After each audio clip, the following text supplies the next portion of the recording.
Bismillahirrohmanirrohim.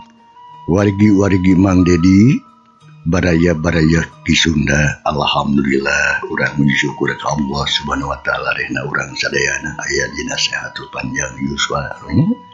Cenah aya para pamirsa anu katarajang panyawa atau nepi teu damang sok didoakeun kumangnya sehingga sehat, sing enggak dicabut panyawatna lunya.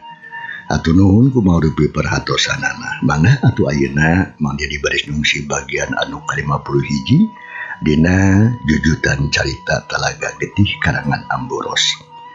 Sakumaha anu kantos di Bandungan, anu kantos di Paluruh dina bagian anu ke-50 kaayaan alam ti peuting harita teh si Godeg jeung baturna anu katelah si Gojin harita teh ditutur-tutur terus nyatana ku jurig hulu buntung telnya malah harita teh si Godeg nebikeun kalipuh cenah kumaha atuh para pamirsa janganana nya langkung paos mangga urang sami-sami Bandungan ku sadayana.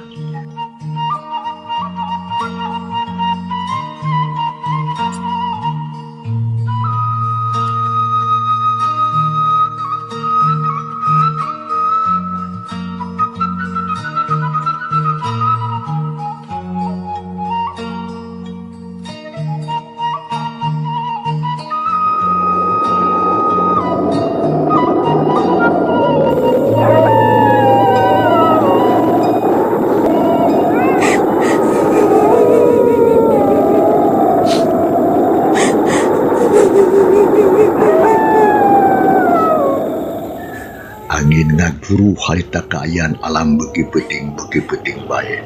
Sadengkeun eta teh atuh harita anjing-anjing babaung ting parala kaayaan estuning mata keung.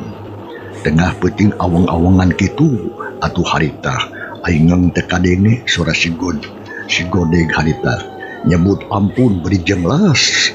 Sorana jadi eueuh.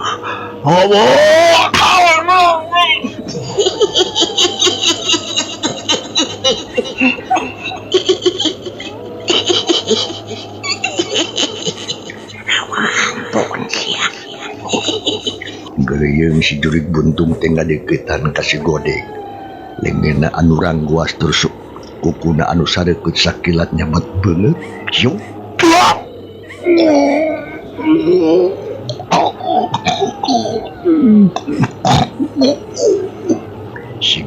Si Godeg hate ngagerok sorana tari pating saleor. Asa kadenge ka mana-mana.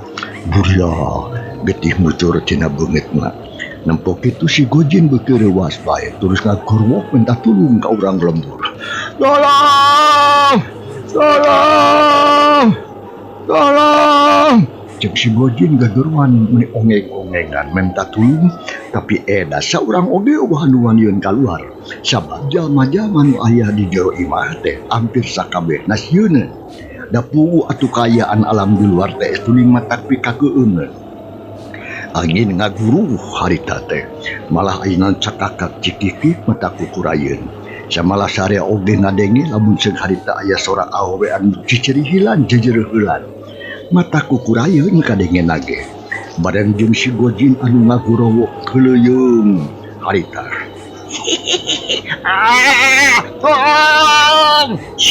Atuh eta awak anu buntung huluna teh seak nyampurkeun. Syuk. Jurig buntung ngolepat ngarah kana awak si Gojin. Berek bajuna rangsak sarta tapak kuku ngadarada dina dada jeung beuteungna burya getih mucur dina tatuna meninyak celaka. Si Gojin soak pikiranna geus teu ngaharepkeun bisa hirup. Tapi sanajan kitu balicet bareng bong atuh harita lumpat sakilat tanaga teu nolih kana nanaon. Bari jeung terus kekeluhan manta tulung. Nempok kitu jeung si Godeg atuh harita. Si Gojin hata luncat terus atuh ngabertek-lumpat. Malah harita oge. Si Godeg harita cungah cingeus deh. Disangka mapaeh pada ngadedempes api-api paeh. Maksud mah nipu kajurig berenang sina nyangka paeh. Sabenerna mah si Godeg teh harita dina rombang teh teu hudang we wungkul. Si Godeg cungkeulung luncat terus atuh ngaberetek lumpat musuh-musuh si Gojin anu geus mangkrung leuwih ti heula. Duanana pating beretek we matak pikawatireun jeung pikahariwangeun. Sedengkeun harita urang kocapkeun heula kayaan di imahna Mbah Sanim. Jang Ahmad anu ti tadi can reup sare harita ngoreja sabab ngadenge jalma anu keur pating keleuweuh pating gorwok menta tulung. Nasahanya kadenge nama kawas anu gogorowokan ceuk Jang Ahmad lanceukna. Utari teh harita nangtung terus kaluar ti jero kamar gontoyong ngatengah imah berijeng dadengikeun kaayaan di luar. Nya jiga namahi aya jelema anu menta tulung buah-buah. Penting ieu aya bangsat ya. Kitu ceuk pamikirna Ahmad bering ojengkang ka dapur gap kana bedog. Dalila geus balik deui kolotrak mukakeun pantu sarta juru turun ti imah. Jang Ahmad ngajajanten ti buruan gap kana lanteran ngagantung terus ninggalda di gedean. Berai keayaan jadinya jadi rada caang. Nya terus didedengekeun heula surah jalma anu tadi teh. Barang jam kitu kurutak aya dua urang jalma nu datang. Sora napas kadengena meuning ngahehong mahega. Barang nempop ka pelebah dinya aya anu nangtung reg atuh nu lalumpatan teu eureun. Terus melong berijeng sumut calawak. Kitu deui Jang Ahmad harita mencerong anu duaan malah berijeng taki-taki pikeun yang hareupan sagala kajadian anu terpiharap. Saeta bangsat lain ceuk Ahmad nanya kanu duaan.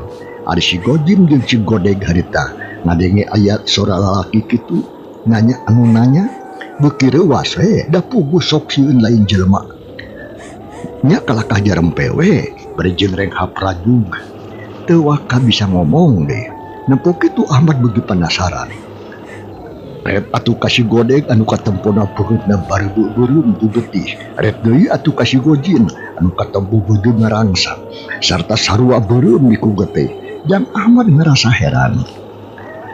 Pok atuh tumanya deui kanu duaan bari waspada tur iatna lantaran bisi maranehna teh jalma jahat anu keur diarudag ku pihak Rona. Saha maraneh teh? Jeung keur naon sia wayah kieu gogorowokan? Buah bangsat sianya. Sabab ditanya teh kalaka jempening. Nah maraneh teh parego atawa torek ya? Ceuk Ahmad muncereng bari jeung ngagilirkeun bedog. Nampuk kitu si Godeg atuh jeung si Gojin teh silirere duanana ngarasa ato. Sabab jelas anu aya hareupeunna teh geus pati jelema da ari jurig mah moal bedog meureun lantaran moal butuheun ku pakaran.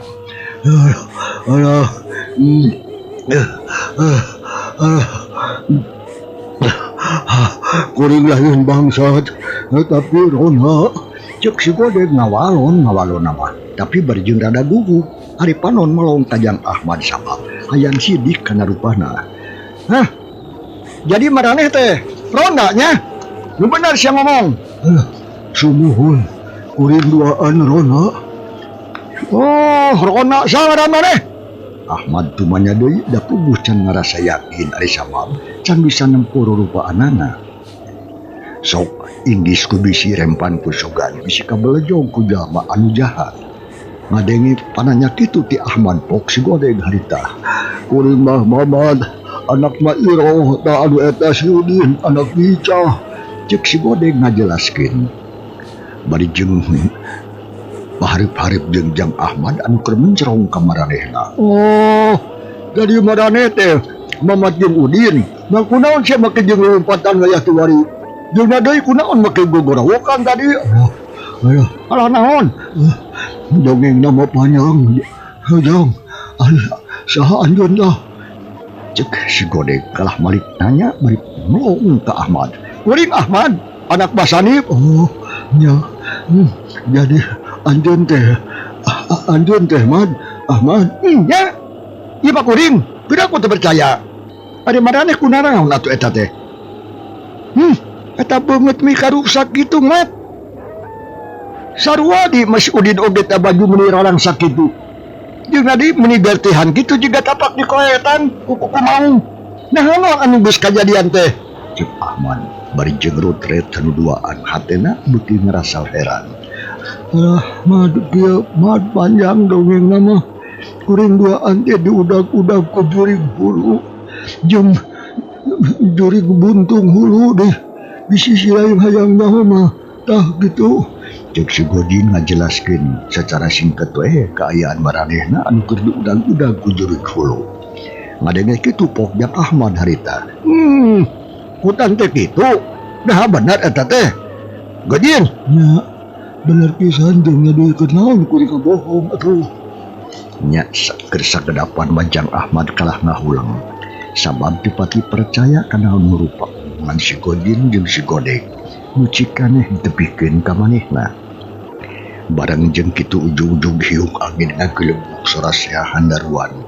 Kalakai garing rabeng maruragan, ari tatangkalan patimpalan we kawas-kawas nu rek runtuh. Cungungung ceguk sora anjing babaung.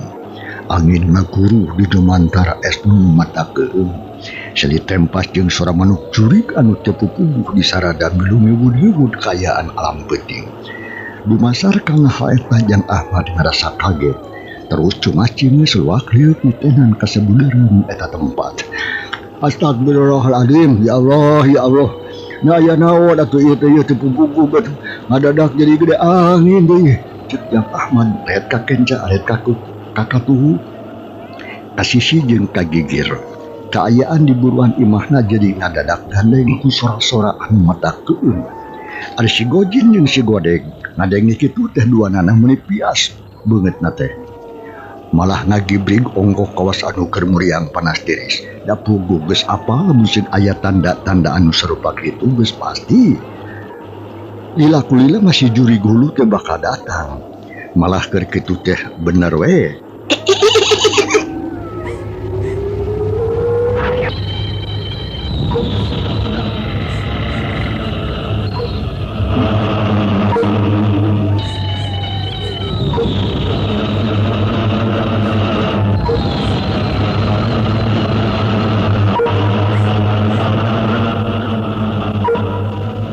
Cikikik kadenge de awewe seuri sorangan meni ngajereun.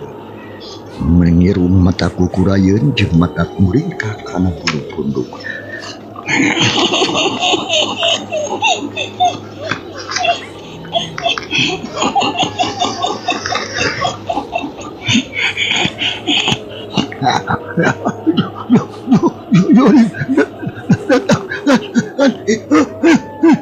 Itu cek si Godin bari jeung lapar kitu deui si Godin. Manehna oge teh jauh beda. Ari Jang Ahmad ngarenjang ngadenge kitu teh. Rai bulu pundakna muriding asa ngawid-wid we. Naon? Nu datang teh, Udin. Naon nu datang teh? Juri hulu ngad. Datang ka dieu. Juri hulu. Ya. Jang Ahmad nimalan bari melohok sebut kitu kalayang di luhur aya hiji hulu jelema anu keur hibar ka kalayangan jiga manu. Buukna atur leuwijan hideung mata nembolotot sebuhurung letah ngawel. Beuheung na buntung untuk werang geteng malah sihungan jeung sararekeut mata dia peunung nempok reet anu kanu tiluan nempok ti luhur.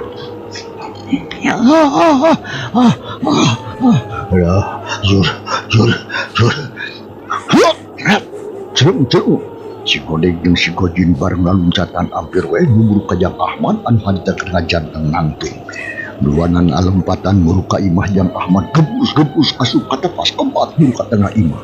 Sora dampasukun pikeun ka brag-brug mata gandeng samalah palupuhna oge kadene pating harekot.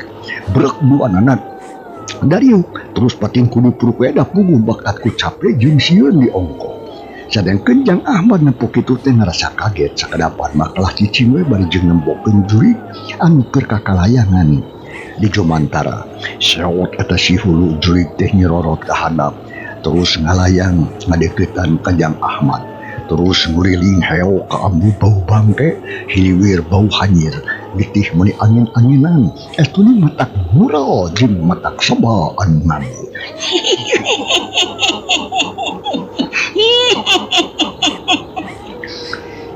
Ciri heula deui atuh si jurig hulu teh seuri bibirna meuni jobewe nyerengeh si hungna anu sareukeut teh nyanggereng ka Jang Ahmad. Ari panona buburakan bangun anu hayang ngerekop. Jurig, jurig, jurig. Nampok itu Jang Ahmad jurig-jurigan awakna ge lapar. Jelema mundur atuh ka tukang. Belicet berembang lompat kalacat unggah ka tepas. Geblung pantok ditutupkeun beri jeung terus tokrek atuh ditulakan.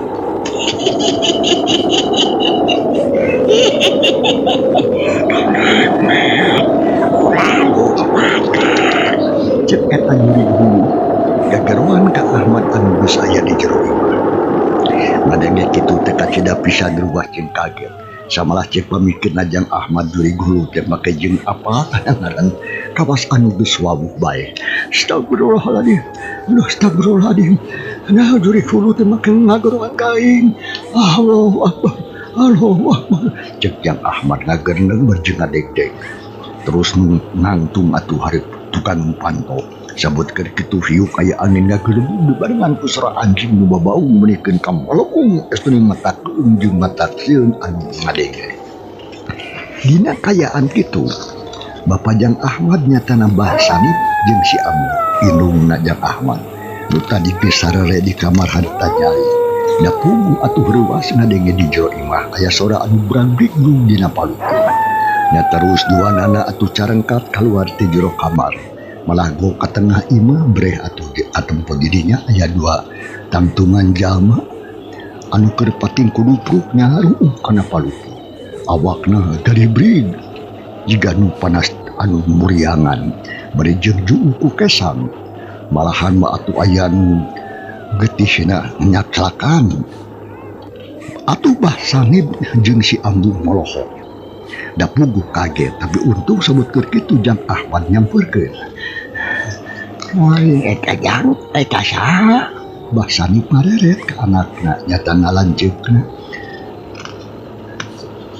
Lanjeukna utari teh Jang Ahmad bari jeung tumanya deui bah sanib teh da puguh heran meureun. Ari Jang Ahmad meunang pananya kitu di bapana can makanen malang, tapi kalah terus sengusak beungeut bari jeung lain apranju. Sabab hati leutikna ngerasa can pati tetep lantaran cikeneh nempo makhluk anu matak sieun. Yang aya naon menireng apranjung.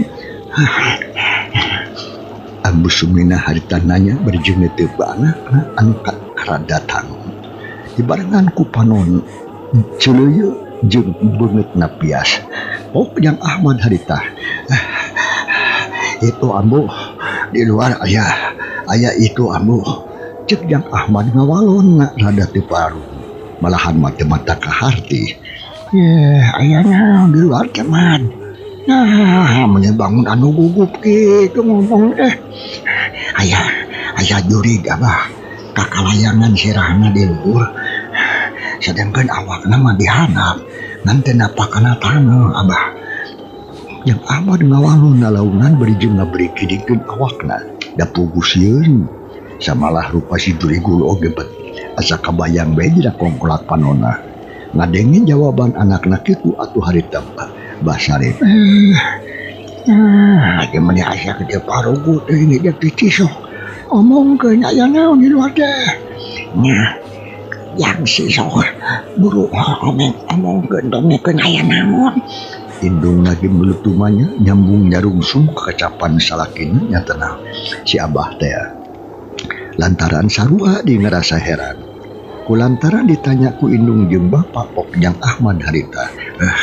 Aya jurig hulu abah oge Ambu laras tuh di luar jurig hulu. Cek Jang Ahmad bari jeung nundu kaluar. Ngadenge kitu atuh basani jeung si Ambu Sumirah duaranna ngaharep. Mikiran omongan Jang Ahmad. Sabut kepati ngaruan kitu di luar kadenge kawas aya sora jalma anu leumpang. Lain kasukuna peting gelepung ka atra kalawan jelas kadenge ku sararea. Samalah kawas-kawas anu ngahaja ngurulingan eta imah. Aya saha di luar yo. Nah, bet asa aya anu laleumpang. Nah, aya anu laleumpang abah. Hutiluan silih rere. Sedangkan si Godin jeung si Godek mah jongjor we nongeng harita.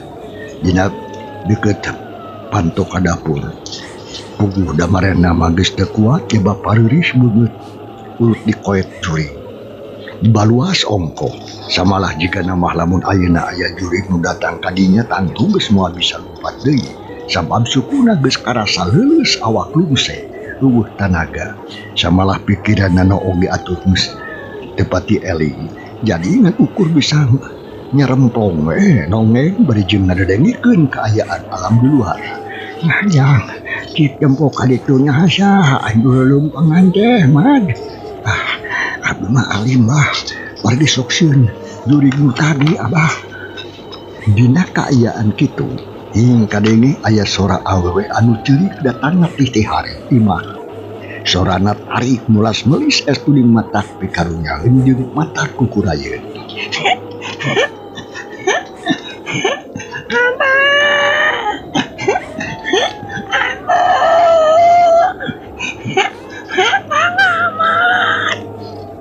Cek sora anu ceurik kadenge sasambat kanu tiluan. Ngadenge kitu rei atuh bulu punduk mereding jajantung ratu awak pating sariak paranas tiris. Kaayaan dina alam puting harita kuning mata keung. Abah, aya sora nu leweh geuning jeung aya nu ngagarwan ka urang. Ya Allah, tapi teh aya antep ulah di teh malai. Abah, tolong. Sora anu ciri kadenge deui hiuk angin ngagedebu cumumung anjing babaung ti jauhna terus ngahek harita ngadeuketan lemur Cibodas. Anjing-anjing babaung paralak kana kenteng bet kawas aya anu bauran ku keusik. Samalah teu cukup ku kitu di luareun imah teh kawas aya jelema anu keur nyakaran milik di ongko.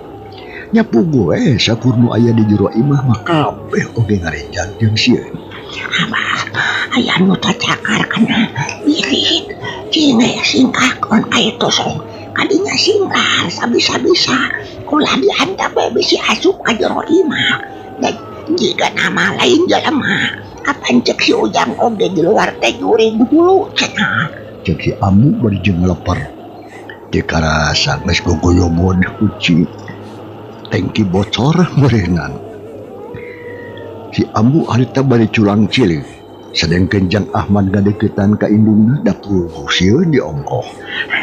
Nya bah sok enggal singlar ku abah tarasina indit teu kiat abah sieun bah alim penak deui sang kitu abah aduh mah ya aduh kayak ku abah urang singlar saha wae anu aya di luar lamun jelema geura sebutkeun ngaran syarat di mana asa tapi lamun lalemut mangka hati ulah undang lantun ka dieu lain dia waktu ulahnya mah wayah kiwari ulah wani ngaganggu ka sapabadanin makhluk pangeran ya urang mah geus lainnya deui beda alam beda kahayang jeung beda kehidupan sok kaditu lamun jadimit geura indit lamun setan geura ingkah tong deukeut-deukeut ka dieu lantaran di dieu mah lain tempat pikeun anjeun. Brah, bila miang ke tempat asa, kasabrang ke Palembang. Bapaknya makan jauh lah. Nya ulah napsi hirup Cek basani cicing larem sabisa-bisa kanu aya di luar. Sapada harita jep sora anu cerik jempe. Malah sora anu kakaut kana bilik oge eureun. Teu lila antarana anu hiuk teh kadenge sora angin makuru muni tarik pisan. Anahing anu cerik teh atuh kadenge deui sorana mulas melis estuning matak pikarunyaeun bau anu keur nandangan tunggara. Tapi ayeuna mah sorana laun. Asalna mah harita teh deukeut beuki lila beuki jauh. Tungtuna mah ditambahan ku pating saleor kabawa ku angin kawas anu indit ngajauhan. Beuki lila beuki teh kadenge. Nya anu akhirna mah las teh kadenge nanaon ngan ka adenge alam biasa we kayaning jangkrik jeung bangkong anu pating borogododot di kajauhan. Sanggeus aya kana sawatara waktu kaayaan alam balik deui ka Wasasari. Malah di luar eueuh sora anu matak pikasieun. Jang Ahmad harita narik napas panjang hatena ngarasa lugina. Cenengkeun Abah Sani pret kasih godeg jeung kasih gojin anu keur mongehek we harita teh di juru. Saha eta teh? Cek basani punyuk kanu duaan da puguh can nyaho saha-sahana. Nyamjang, saha eta teh mending nyaremplong kitu. Kade habis hitut dia. Hage mah urang maleutik bakal mulek atuh matak bau ka mana-mana. Jeung deui keur naon area di dieu? Cek si Ambu melu nimbrung kana omongan si Abah. Dasar atuh si Ambu oge hayang nyaho meureun atuh pok Jang Ahmad harita. Abah, Ambu eta teh Kang Mamat sareng Kang Budin. Cek Jang Ahmad ngajelaskeun ka indung jeung bapana. Bari jeung terus ngadeukeutan ka si Godeg katut si Gojin anu jongjong teu usik-usik acan. Terus ku Jang Ahmad duanana dihudangkeun teu lila. Nya terus carangkat gek dayuk bari jeung panon molohok we. Beungeutna katara meuli sepat jabat ayat getih garing jeda beungeutna teh. Di barung jeung ngaleper de ongkoh. Nya sakedapan mah kalah pating harulang we. Jigana bae pangacianana can kumpul kabeh meureun katingalina mah kawas anu can jejeg. Abah Sanip alias bapana Jang Ahmad jeung si Ambu mencerong nyedik-nyedik kana rupana. Malah ngarasa heran da puguh kaayaanana estuning matak pikawatireun. Baru Jang Mamat jeung Udin. Saha maranehna teh Jang? Mbah Sanip kurang kerung da puguh poho deui. Lantaran ajan salembur oge jarang pisan panggih jeung maranehna mah. Maksud teh jeung Udin anu ngakuna Mamat atawa Mamat diganti ku ngaran si Godeg sadegan Udin mah pan si Gojin. Atuh harita Jang Ahmad ngajelaskeun ka bapa jeung ka indungna. Eta teh bah Kang Mamat putrana Mairoh.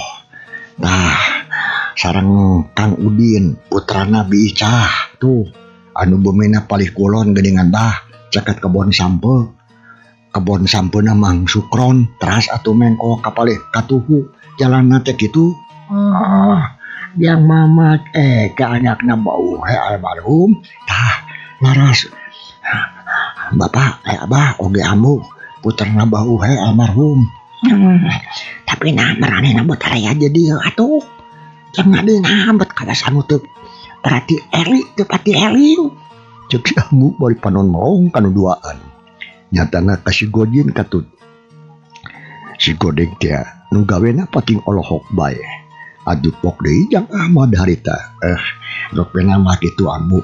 Can patos sadar pan manehna teh pan. Nya gitu tong waka diajak ngomong atuh Jang jika juga mawa cai di dapur terus bareng minum. Ya jiganya mah pangacianana can kumpul ya gorena ge. Sok we ya. Nya ko cai tah karunya. Mangga bah sok jengkang Jang Ahmad muruk ka dapur. Maksudna mah deuk mawa cai cenah. Talila geus balik deui bari ngajingjing teko jeung gelasna. Cerilik nyecian cai 2 gelas hor diasongkeun ka si Godeg katut si Gojin. Anu keur pating harulang bari jeung puluhan polohok jiga jelema kutoun. Kang Mamat, Kang Udin, sok geurang ngaleueut ieu cai ieu. Cek Jang Ahmad harita atuh si Godeg jeung si Gojin meh bareng ngareret ka Ahmad gap cai di tampanan. Katampoleungeun rada ngadegde kawas anu lilinyeun. Regot eta cai diinum menikeun ka ngalaki. Teu beda we kawas nu keur hanaan. Teu lila oge beak we. Sanes kitu renghap duanana narik napas panjang. Terus silih reret geus kitu melong ka Mbah Sanip jeung ka si Ambu Sumina. Kitu deui atuh ka Jang Ahmad nu keur dariuk hareupeun maranehna.